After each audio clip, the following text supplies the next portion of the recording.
गुरु प्यारे सात संगत जी, प्यार भरी राधा स्वामी जी, सात संगत जी, आज की वीडियो को पूरा ज़रूर देखिए। अगर वीडियो अच्छी लगती है तो वीडियो को ज़रूर लाइक और चैनल को सब्सक्राइब करना मत भूलिएगा। सात संगत जी, आज की जो साखी है वह सच्ची घटना पर आधारित है।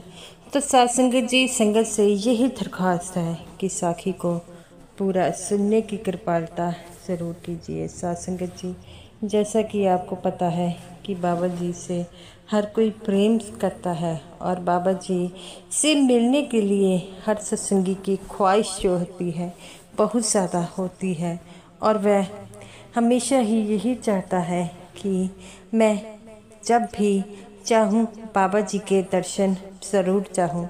तो सत्संगी जी, आज की जो साखी है एक ऐसे सत्संगी पर आधारित है जो बाबा जी से मिलने के लिए रोज़ छुप छुप कर आता था और बाबा जी के लिए जो फूल लेकर आता था वह बाबा जी की कोठी के बाहर रख देता था।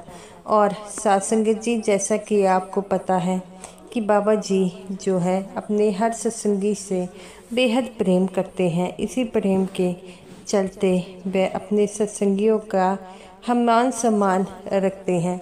तो ये भी जो सत्संगी था वह हमेशा ही फूल रखकर चला जाता था।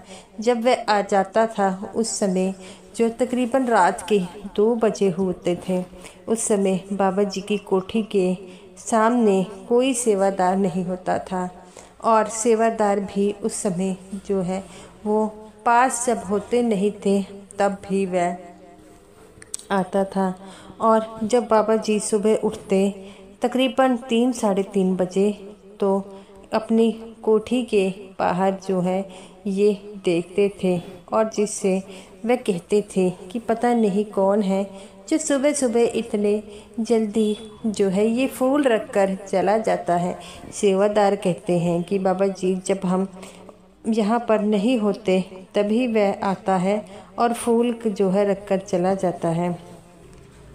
तो बाबा जी कहते हैं कि वह इस बात का ध्यान रखता है कि तुम आसपास ना हो, इसीलिए वह आता है। तब वह कहते हैं, जी बाबा जी, मुझे भी ऐसा ही लगता है। तब बाबा जी कहते हैं कि बेटा, पता नहीं हफ्ता हो गया है ये रोज़ आता है और फूल रख कर चला जाता है, तुम में से किसी को कुछ नहीं पता होता। तो वह कहते हैं, बाबा जी, हम अपनी गलती के लिए शर्मिंदा हैं। हम चाहे कितने भी सतर्क हो जाएं, लेकिन जब भी ये आता है हमें पता नहीं लगता। या तो ये छुप छुप कर हमें देखता रहता है कि जब भी सेवादार 1 सेकंड के लिए भी इधर उधर हो तो हम ये फूल रख कर चले जाएं। बाबा जी कहते हैं कि इसका पता लगता है मुझे ही चलाना पड़ेगा। हफ्ता हो गया है, किसी सेवादार को इसके बारे में कुछ नहीं पता। तो वह कहते हैं, सेवादार बाबा जी, हम इस गलती के लिए बहुत शर्मिंदा हैं। बाबा जी कहते हैं, बेटा, शर्मिंदा होने की कोई ज़रूरत नहीं है, सब कुछ ठीक हो जाएगा और मैं इसका पता खुद चला लूँगा। तो वो सेवादार कहते हैं कि बाबा जी, आप ठीक कहते हैं। बाबा जी कहते हैं, बेटा, किसी बात की टेंशन मत लगाओ, मैं खुद ही इसका पता लगा लूँगा। तो वो कहते हैं, बाबा जी, आप कैसे पता लगाएंगे? जब ये होता है आता है उस समय तो आप सो रहे होते हैं। तो बाबा जी कहते हैं, तुम्हें क्या लगता है मैं सोता हूँ? मैं जागता हूँ, मैं तो सिर्फ भजन सिमरन पर बैठा होता हूँ। तो वो कहते हैं, हाँ जी बाबा जी, आप भजन सिमरन पर बैठे होते हैं तो आपको कैसे पता लगेगा?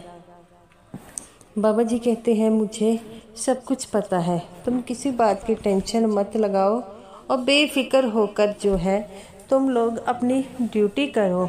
तो वो कहता है कि बाबा जी, ये जो है वो बहुत ही चालाक है। बाबा जी कहते हैं, बेटा, अगर वो चालाक होता तो क्या यहीं पर आता? तो वो कहता है, बाबा जी, आपकी बात का मैं कोई मतलब नहीं समझा। बाबा जी कहते हैं, बेटा, मेरी बातों का मतलब समझने के लिए जो है तुम्हें अलर्ट होना पड़ेगा, तभी तो तुम मेरी बातों का जो है मतलब समझ पाएंगे। तो वो कहता है कि बाबा जी मुझे कुछ समझ नहीं लग रहा। बाबा जी कहते हैं किसी बात की टेंशन मत लगाओ, तुम लोग जो है अपना अपना काम करो।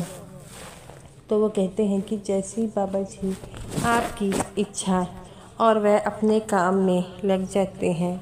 बाबा जी कहते हैं कि अब तो इसका पता मुझे खुद ही लगाना पड़ेगा कि ये कौन है ऐसा जो सुबह आता है और जो है यहाँ पर फूल रखकर चला जाता है। बाबा जी की इस तरह की व्याकुलता देखकर एक सेवादार कहता है कि बाबा जी इसके बारे में पता लगाना चाहते हैं। तो सेवादार दूसरे सेवादार को कहता है कि तुझे किस बात की टेंशन है। बाबा जी कहते हैं कि मैं खुद कर लूँगा। तो वह खुद कर लेंगे। तो वो कहता है कि हमारे होते हुए बाबा जी करें, ये कितनी गलत बात है। तो बाबा जी कहते हैं कोई बात नहीं, जब बाबा जी चाहते हैं कि उस जो है आदमी का पता खुद लगे, तो वह ऐसे ही अगले दिन वह देखता है कि आदमी कि कोई गेट पर सेवादार नहीं है। तो उसने गुलाबों का गुलदस्ता पकड़ा हुआ था और वह रख कर जाने लगा। तब जैसे ही पलटा तो सामने बाबा जी थे, जिसे देखकर उसके होश उड़ गए। वह कहता है कि बाबा जी आप। बाबा जी कहते हैं क्यों बेटा, तुम रोज गुलदस्ता रख कर जाते हो और तुम मुझसे मिलकर भी नहीं जाते। उसने मुंह के ऊपर कपड़ा बांधा हुआ था, अपना पूरा शरीर ढका हुआ था। तो वो कहता है कि बाबा जी आप मुझे ना ही देखें तो अच्छी बात है। तो बाबा जी कहते हैं बेटा क्यों ना देखें, क्या बात हो गई है, तो मुझे अपना चेहरा तो दिखाओ। तो वह कहता है बाबा जी मेरा चेहरा देखने के लायक नहीं है, अगर यहाँ पर किसी को पता लगा तो यहाँ से सब बाहर खड़े होंगे। बाबा जी कहते हैं कि बेटा ऐसा क्या है तुम्हारे चेहरे पर। तो वह कहता है कि बाबा जी आप नहीं समझ पाओगे। तो बाबा जी कहते हैं बेटा मैं क्यों नहीं समझ पाऊँगा, अगर समझाओगे तो यहाँ पर सब समझेंगे। तो बाबा जी कहते हैं अच्छा एक बात है, हम तुम कपड़ा नहीं हटाना चाहते तो हम हटा देते हैं। तो वो कहता है बाबा जी ऐसा नथ मत कीजिएगा। तब बाबा जी कहते हैं इसमें अनर्थ कैसा।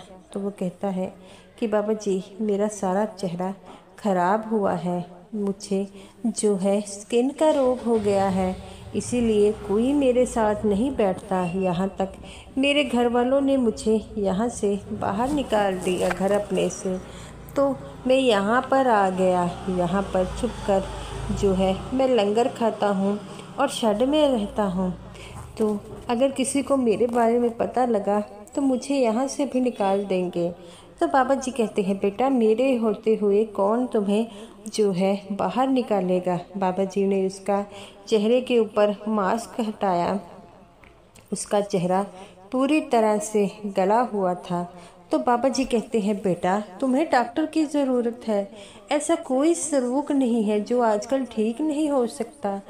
तो वो कहता है बाबा जी मेरे घर वाले तो कहते हैं कि मुझे मर जाना चाहिए, कोई ऐसी जगह पर जाना चाहिए जिससे ये दूसरों को ना होए। बाबा जी कहते हैं बेटा ऐसी कोई बात नहीं है, मैं डॉक्टरों से बात करता हूँ, तुम्हारा ये रोग भी बिल्कुल ठीक हो जाएगा। बाबा जी ने तभी एक सेवादार को कहकर एक डॉक्टर को बुलाया। डॉक्टर भी बाबा जी के कहने पर फटाफट दौड़ा चलाया।